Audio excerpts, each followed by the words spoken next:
আমাদের দেশের মাদকের সবচেয়ে বড় চালানা সোনার বাড়ির আশেপাশ দিয়া কক্সবাজার টেকনাফ। আগে শুনতাম বধূ, এখন তো বধূ নাই, বধূ তো বধ হয়ে গেছে গা। এখনকার ওইখানকার দায়িত্বটা কে নিছে? বাড়ির আশেপাশের লোক। স্বরাষ্ট্রমন্ত্রী তো চেনার কথা। এতদিন ওই দিক দিয়ে মাদক আসা বন্ধ হতে উচিত ছিল। আইন দেওয়া কোনো কিছু হয় না।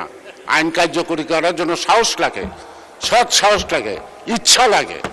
সুতরাং আমাদের একটা বড় চ্যালেঞ্জ এখন বাংলাদেশে মাদক আসক্ত। এই আমার এলাকায় মানে ঢাকা ৩ একটা হসপিটালের সাইনবোর্ড লেখা আছে।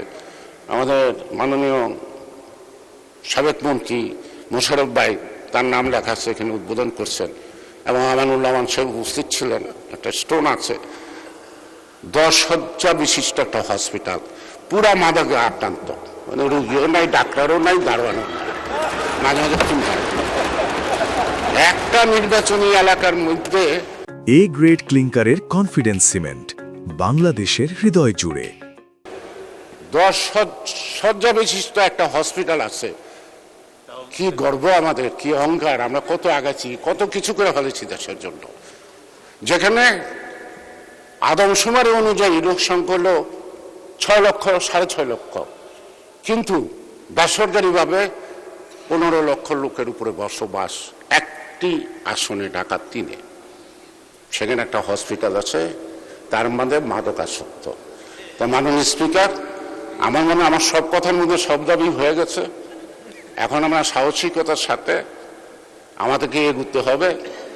দেশ স্বাধীন করতে যখন বিরোধিতার মধ্যে পড়ছিলাম, আপনিও পড়ছিলেন, সকল বিরোধিতাকে কাটিয়ে যখন দেশটা স্বাধীন করতে পারছি, আজকে বহুদিন পরে এই অর্জিত গণতান্ত্রিক সরকার এবং গণতান্ত্রিক এই পার্লামেন্ট আমার মনে হয় সকল বাধা বিপত্তিকে অতিক্রম করে, মোকাবেলা করে আমরা আমাদের লক্ষ্যে পৌঁছতে সক্ষম।